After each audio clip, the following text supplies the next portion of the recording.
Hey everybody, welcome to Friday. Hope you've had a great week. And yeah, today just going to be going through some general low friction news that's come up through the week, and just covering some topical things that follow on from last week. Next week I'll plan to do a main theme video. At this stage I'm hoping to get to going through how to make the fastest fully optimized race chains, as well as other options below making the absolute fastest if that's not feasible or practical for you. But for today, let's rip into just a whole bunch of fun low friction news.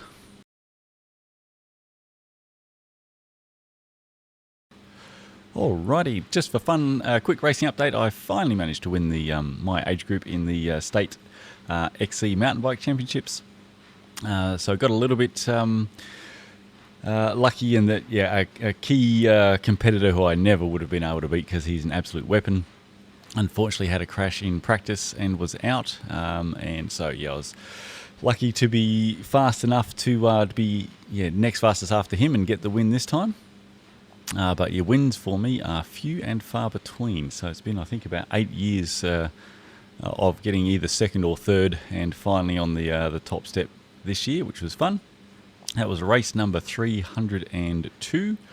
It was a bit of a tricky course, so there were a few accidents in practice and race day.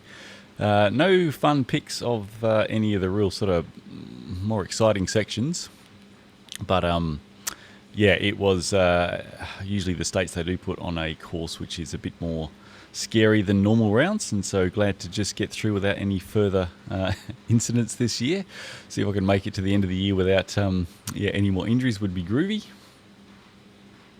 Have to get a scan after a bit just to make sure that I hadn't knocked my kneecap too far out of place or cracked the kneecap, but it was I have not made my knee that sore ever. I don't know what exactly I did, but let's just say the hot date with a rock did not go down well, and it still wakes me up at night aching.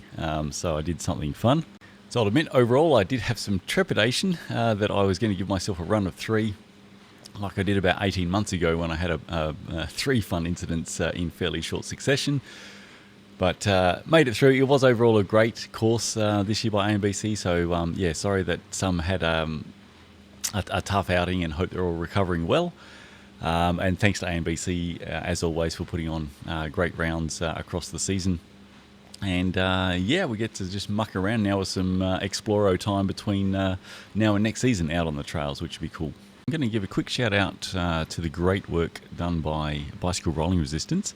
The difference in rolling resistance for mountain bike tyres and gravel tyres, it can be it's big watt savings to be had. So if you find a tyre that you like that has the grip that you like, it is great to also check it against the work here, because there can be massive differences. If we look at, I guess a popular one we see out there on the trails is, say, the Maxxis Aspen. That's 25.6 watts loss at 25 psi. And we can see the new Racing Rick, which I went to, is 18.5. So we're talking about like 7 watts per tyre. That's massive. Not the cheapest tyre. So I love the Racing Rick, which is a new one out by Schwalbe, and so I use them a bit in practice. Absolutely love them. No puncture issues, despite some pretty rough rock garden section, but not cheap. $130 at the moment because they're new, and I went chewed through most of the grip on my first ones in 4 training rides out at the track of about sort of 15 to 20 kilometers each. So it's about $35 a training ride, and then obviously I put a new set on for the XC race.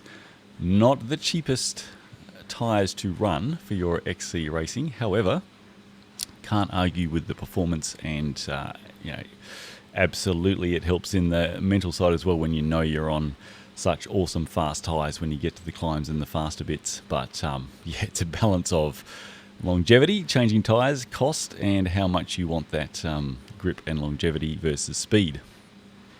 So obviously, they won't be my general training tyres. I've already ripped them off and put the sort of normal tyres I tend to run in training. I do actually muck around a bit with different tyres in training just for fun. But it is great to have a resource like bicycle rolling resistance to test out other tyres for races and see how you get along with them, see how well they last, and that sort of stuff. So, yeah, big tick for the Racing Rick for racing, but unless you're a multi-millionaire, probably not the tyre for your general riding around mountain biking. Yeah, and remember they test a huge amount of road bike tyres and gravel tyres, so it's not just a mountain bike thing at all. Actually, probably mountain bike is probably the smallest, or one of the smallest segments that they do testing in. And you don't have to be a racer, so if you're looking for just puncture resistance, wet grip, things like that, it's just such a brilliant resource. So if you're not already looking at bicycle rolling resistance, a great time to get onto it next coffee break.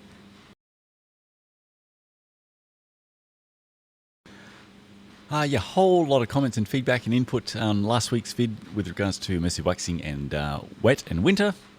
So that was great. Thanks there was a lot of great comments and stuff on that. I just wanted to, I guess, cover off because, what I sometimes set out to be what I think is a 15-minute segment end up taking like 50 minutes. But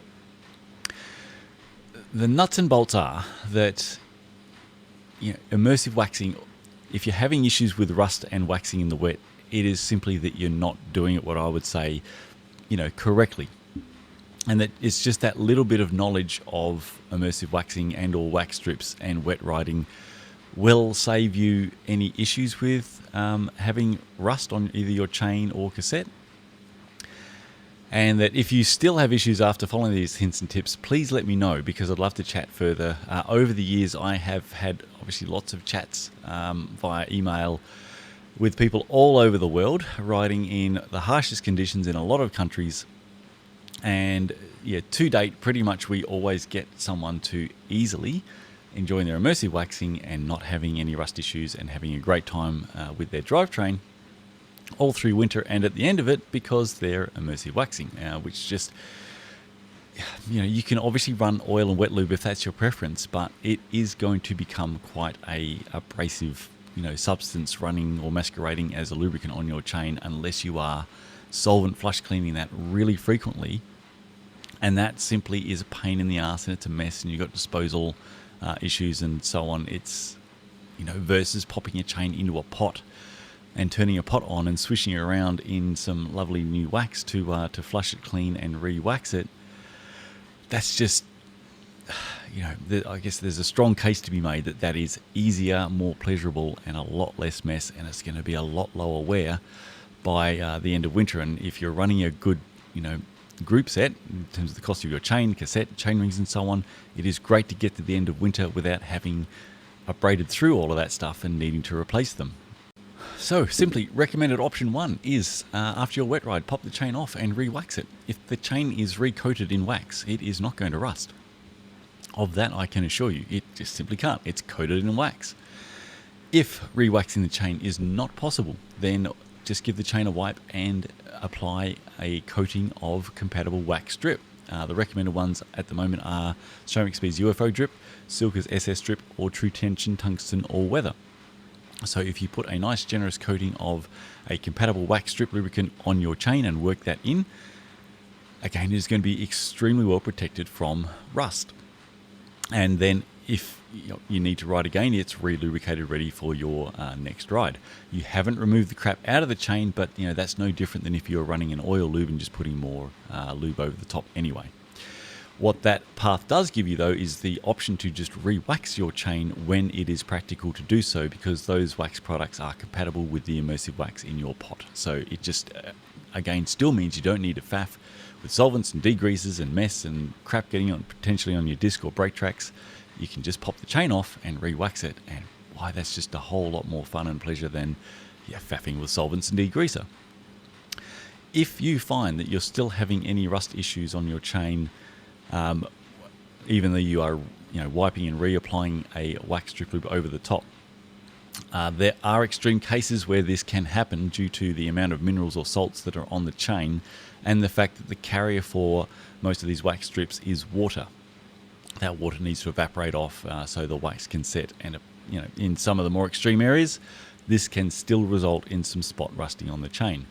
Spray the chain with some isopropyl alcohol before you wipe it. The isopropyl alcohol is going to remove those surface minerals and also sort of the surface water that we don't want on there. The water then in your wax strip is going to not have any issues. So that pretty much has always resolved the issue if somebody is just a quick spray of an isopropyl alcohol. Generously reapply your compatible wax strip, work that in and allow it to set, and again now the chain should be very well protected. If that still gives you spot rusting issues on your chain after doing that, please let me know. For your cassette, again, rusting on cassettes is highly variable depending on what they're made of and what they're exposed to, but typically, again, just spraying with isopropyl alcohol to remove the surface minerals and water will do, I guess, a huge step to protecting them from rust. Worst case, if you apply your wax strip and just cycle the chain with the wax strip on it through those cogs, it will put some wax strip onto all those cogs, and that will give it some extra protection again after that. And that is pretty much it. So if that's faff and you just want to use oil instead, again, at the end of the day, it's up to each individual cyclist as to what's practical for them and their riding. But I would just encourage, I guess, you've got to balance what you want out of your wear rates and cost and how things are going to be at the end of winter. And sometimes it's just worth trying a particular path and seeing how it works for you. I encourage everybody always to track their chain wear, track how many kilometers, so that you can assess for yourself how your chosen path has performed through that winter. The final pro tip, which I don't think I covered last time, is, and this is really, I guess, of use if you have higher end components, is to run multiple chains. If you're just hammering one chain through your drivetrain through harsh winter and you're riding a lot, and that cassette is worth a good bit of money, you still risk, if you go especially past that 0.5% wear mark of your chain, that you are going to only get one chain to that cassette. So if you're running, say, two chains, you're basically guaranteeing that you are going to get two chains through that cassette. You're going to double the distance that you're going to get through that cassette, and that can save you straight up hundreds of dollars. Typically, even if you're running three chains on rotation, then you're going to get three chains longevity through that cassette, and that is also going to greatly extend the wear life of your chain rings as well. Basically, sooner or later, you're always going to need to buy another chain. So pre-buying your next chain costs you no more. Running multiple chains on rotation, if you're riding a lot in harsh conditions, there's no downside. There's only upside, and that is ensuring you're getting multiple chains lifespan through your drivetrain components. It's just drastically slowing the rate at which you are wearing those chains to your 0.5% wear mark. The only note of caution with regards to running multiple chains is that if you are removing a chain from your bike to run the next chain, and you don't want that chain to spot rust because it's been ridden in the wet and now you're just taking it off to store it, obviously either do the same as the other tips, spray with isopropyl alcohol and wipe the chain. That's like a 20-second job. Relubricate it with your wax strip if you're not immersive waxing it. Again, that's a 20-second job. Then pop the chain off, wrap it in a microfiber cloth, and then it will be fine.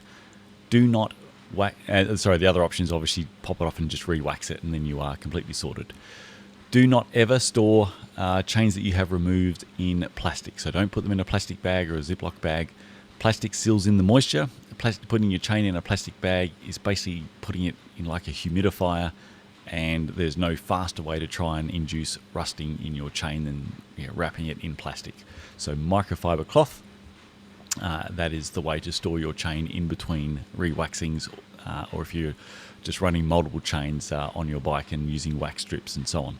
And last bit of note is that some chains are more susceptible to spot rusting than others. Probably the most notable is the Shimano 12-speed chains, except for the top level, the M9100, which is basically Dura-Ace or XDR.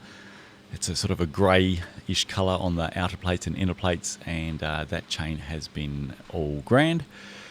All other Shimano chains below that, so the M8100, M7100, M6100, they have the shiny outer link plates especially. Those outer link plates have been a bit of a nightmare with regards to rusting, and so some time ago we stopped stocking anything below the M9100 level due to that issue.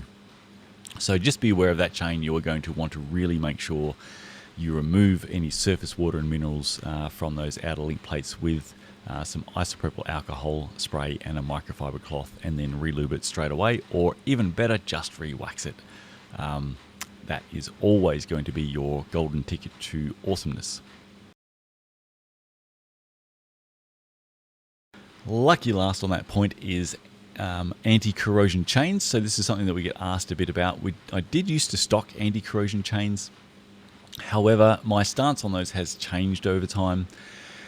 Basically what we found is with anti-corrosion chains, by giving you anti-corrosion protection, they typically will take away wear longevity treatments. So it's kind of like, yeah, we'll give you this, but we're going to take away that. So sure, they don't rust, but they can wear really quickly, and that's a bigger issue than having some surface spot rusting.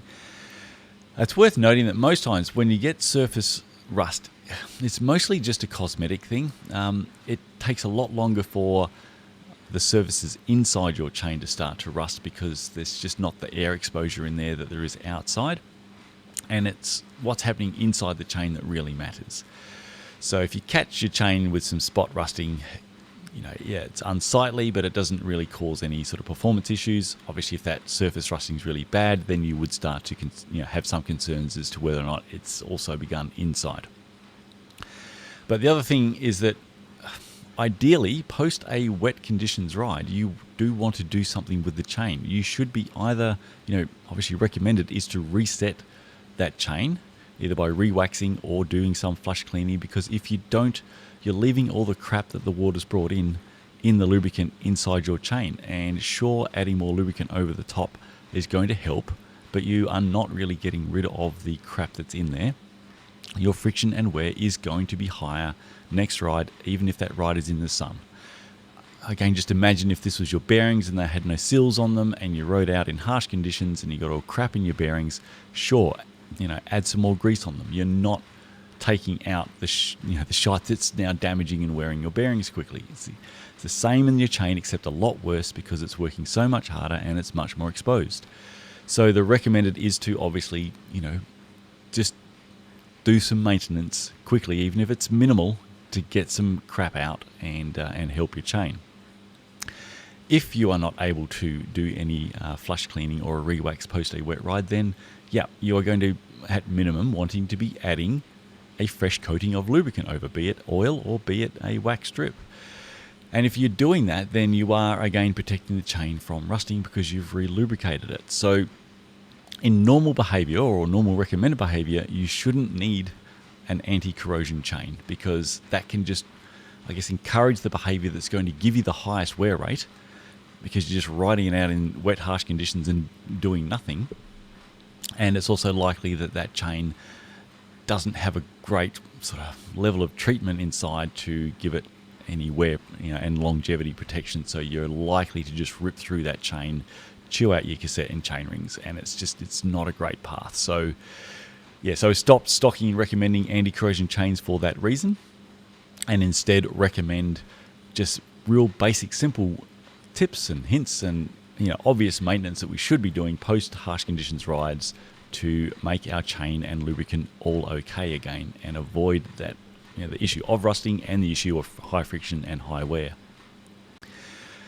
But again, if you are, just to sign off on this bit, if you are immersive waxing and or using compatible wax strips with your immersive waxing and you are still having any chain rusting issues, please reach out to me and let me know, and I'd love to find out exactly what you're doing and what things we can try to see if we can resolve that issue and see if we can get that path working for you, which is going to be the much lower wear path by the end of winter. But or if we get completely stuck and we can't stop the rusting, I'd love to get that experience and knowledge as to how that's still happening, and see if there's anything else we can think of to combat that.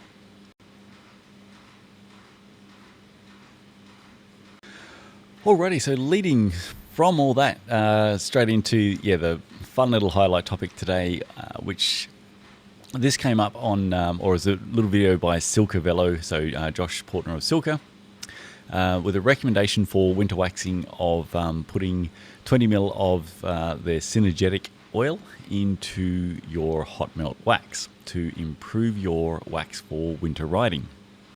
Alright, so there's a couple of fun ins and outs on that.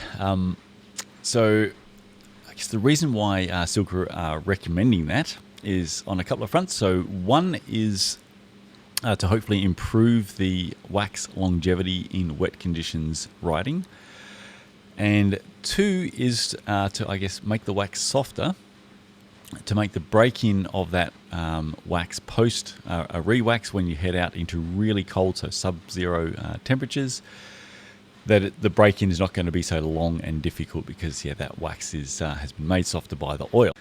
Josh further recommends that at the end of winter, if you want to turn your hot melt wax back to how it was pre-putting synergetic into it, then you can then add a strip chip and convert that oil back to wax again and restore the status quo. So what do we think of that path? Right, with regards to improving the wax's longevity in wet condition cycling, I've added this to the test list, but my test list, it's going to be a little bit. So already prior to that, we're slated to do the endurance chip and the speed chip once I wrap up single application longevity testing for a other immersive wax for a major company at the moment. So it's going to be some months until I can try to get to also testing synergetic in hot melt and seeing what that does. So initially I would like to see, I guess, Silca, if they could get some test data out to sort of help back that claim, and how does adding synergetic compare to, say, if one was to add an endurance chip. My initial thoughts are still that adding the endurance chip is going to be a bit of a, I guess, cleaner way to go. I don't expect that adding 20 ml of synergetic, it's certainly not going to turn your immersive wax into a grinding paste or a dirty mess. I have played around with doing this with an other wax before, and yes, and Silca also say themselves that it will attract or retain more dirt than not putting oil in your wax. But there's a huge difference between immersive wax, which is a solid lubricant and therefore the highest contamination resistance, making that attract a little bit more contamination does not take it from this amazing place to a grinding paste, as I've seen some comments mention. So it's going to make a minor change. Long term, the impact to wear rates on the chain and so on, I don't know until we test. But suffice to say, you're not going to go from this beautiful clean wax to a grinding paste wax. It is going to be a small difference in the amount of stuff that it attracts and retains versus not putting that in. So even still though, I guess my first preference would be tempted to just go the endurance chip as opposed to putting oil in. The aspect of making it easier to break in, this is something that, for those cycling in really cold areas like, say Minnesota, and this happens to be where Molten Speed Wax are based, so they have some different hints and tips because this is obviously something they are highly experienced in. So if you're finding that post re-wax heading out into freezing temperatures and it's a drag for an hour to break in your freshly waxed chain, the top tips recommended by Molten Speed Wax are to install the chain whilst the wax is still warm and just cycle it through. That will stop that sort of, I guess, real wax bond occur with the links. Exactly how warm or how set, it's going to be a little bit of trial and error and experience just to get to know. But their tip is pretty much you hang it for a few minutes just to let any excess wax strip off, and then while it's still warm and malleable, install the chain, pedal it through the drivetrain. You don't want to be going out cycling it while it's still that warm because it's going to be relatively soft, so you don't want to be putting a huge amount of load on it, just literally cycling it through the drivetrain. And then the break-in is apparently going to be a whole lot easier. Sadly, this is not something I can directly test because our winters here just don't get that cold and brutal. But they have a huge amount of experience on this. They are mad cyclocross racers all through snowy winter in Minnesota, and so they know what works and doesn't. And this is one that they can speak to from experience is yeah, a tip that really helps. The other, if you have let the wax fully set after hanging it, they recommend doing the break-in if you can indoors, like just normal indoor ambient temperatures. So just jump on your ergo if you've got one, cycle it through for at least say 15 minutes or so, just to break that wax in. And then it's once you've done your normal break-in, you take it out into the freezing temps, and you're, all systems go. So I guess there's sort of the two main hints and tips from the experts of immersive waxing in the ice and snow. If those couple of tips are not practical for you, then this is where potentially adding the synergetic, as per Silca's recommendation, to make that wax softer, and I guess that's their path to try to negate that harder break-in out in sub-zero temps. That is potentially something for you to try, but I'd like to flag a issue I found, which wasn't covered in the Silca video, and that is the smell. Silca have covered themselves in a listener question sort of cover off that people found using synergetic on an indoor trainer. If they manage to get some synergetic, especially onto the flywheel, which heats up. If you heat synergetic up, it really does release a very, very strong industrial chemical smell. And so when I was following this tip to lessen the brutality of breaking in hot wax X, when you'd heat that wax with synergetic in, oh boy, I've got some pretty good extraction fan set up here in the workshop, but if somebody was to do this in their apartment kitchen, I imagine they're going to have a pretty unhappy partner, as well as their own nostrils not being entirely stoked with the scent of their new wax. So if you do like the sound of that tip to soften the wax from the perspective of it's a pain in the butt breaking your freshly waxed chain, then I recommend, if you can, to think about waxing it outside. Again, that comes with its own potential practicality issues, is that if you move your slow cooker outside and it's sub-zero, it could take an age to melt the wax, or it's not going to melt to the same temperature, and it just may be fun. So just be prepared that it could be interesting on a couple of fronts doing that indoors. And then lastly on that, at the end of winter, converting it back to normal wax using strip chip. I'd like to double check the numbers, because the strip chip is normally for, say, prepping a factory grease chain. A new chain with factory grease is going to be about, say, 5 grams of factory grease on there. If you've added 20 ml of synergetic, that's going to be more. So I just want to confirm that I guess one strip chip is going to be okay to do that. Perhaps the fact that the synergetic is a grade 5 oil, potentially that a strip chip is able to convert more of that than what we get with factory grease. So it could all be just fine and dandy. Personally, I would hesitate. Just simply, if I've added 20 ml of synergetic and then ridden my synergetic wax through winter, so it's seen a whole bunch of re-waxings in that time, it's going to be a bit dirtier. At the end of winter, rather than add something like a strip chip in to look to convert it back, I'm just going to go to fresh wax. It is likely your next bag of wax is going to last you easily through to the next winter, and then you can just do that tip again if you like to get you through winter. For most people, a bag of wax will easily last them for a 12-month cycling period, even if they're pretty avid high mileage cyclists. Cost of wax from just a purely lubricant perspective is actually really, really low. So many will look at a bag of wax and think, oh, that's expensive.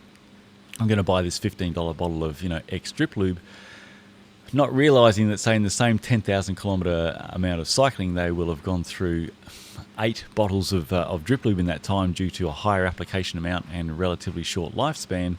They spent way more just from a purely lubricant perspective than they have if they just bought a top wax. So the top immersive waxes, from a purely lubricant cost perspective, are actually up there with the absolute cheapest cost just on the actual lubrication cost side of things. There are some cheaper lubricant options than immersive wax, but then you factor in the lower wear rates and you are pretty much always coming out ahead again.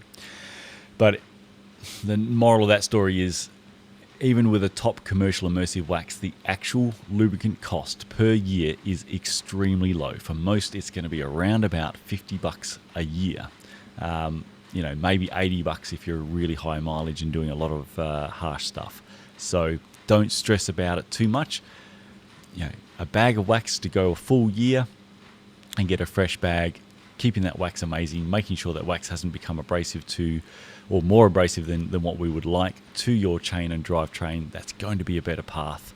So me personally, if going the synergetic path, I'm just going to go to fresh wax at the end of winter versus putting a strip chip in. All right, the last bit that's sort of linked to all this, because there's the, perception, or it's been put out there, that removing the chain from your wax pot when the wax is getting quite cool, so when it's nearing, say, 6 degrees, getting towards its sort of reset temp, take the chain out at that cooler temperature to lock as much wax in as possible, and then you get a longer treatment lifespan from that wax, which is potentially more helpful in harsh winter cycling.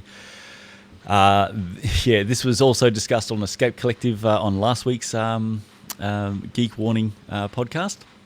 So I thought I'd put in my personal view on this as well. Right, so this is a tip that Silca have recommended, and it's, I guess, one of the sort of few areas in the lubrication space where I'm not in alignment really with Silca and Josh on this one. This is something that's come up from like a long time ago, and it's so far ago that it was a topic I discussed with Jason Smith when he was still in this space, and he was of the same opinion, in that the pressures inside the chain are so high from your cycling loads or pedaling loads, they're literally thousands of psi, and that we all see, once you start to cycle your chain, you get that excess wax pressed out and flaking off.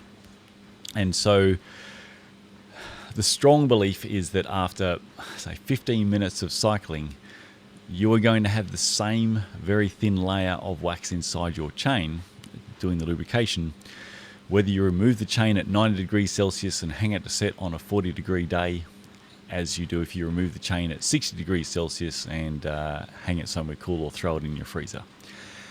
What you're going to get for the fun and faff of removing your chain at those cooler temperatures is taking a lot more wax out of the wax pot to be on your chain, which is then going to be a lot more mess and a tougher initial break-in for the first sort of 5 minutes or so when you go to break that chain in.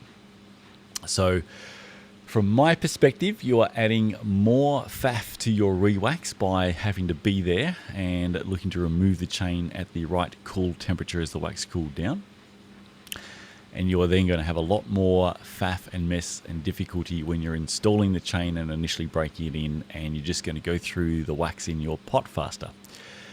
So there's a lot of downside for, at this stage, an unproven potential upside. It's something that I haven't ever put on the test list because I've just not believed we're going to see a difference in treatment longevity. Just going through, I guess, the basics of what's happening with the wax on your chain. It's just one of these things where, sure, it would be great to have that concrete test done. And if I just had all the test time in the world, I would have done it ages ago. But the test machines are constantly booked with stuff that we're trying to get through, and we've always, I guess, got higher value tests, higher value knowledge tests to get done than me putting this particular test through a machine. Again, I'll add it again to the list, and I will try to get to it to get my own set of data that if we do remove the wax, chain from the wax cool, do we see a treatment longevity difference in the control test versus if we remove it hot? But sans data proving that this is actually the case, I guess I'm in a Mythbusters sort of file. I'm kind of calling this very implausible. And again, it's something that I'd like to see I guess the extra longevity test data from Silca to sort of help substantiate that recommendation. So if they've done that testing and got that data, then if they could pop that out for us all, that would be great. And until I see that, then it is just hard, just based on what we sort of know is going on with the chain and the wax, to think that you're going to get any more than about 10 or 15 minutes extra longevity, and that extra longevity is literally just extra time breaking in that extra wax that you got to just press out and get rid of.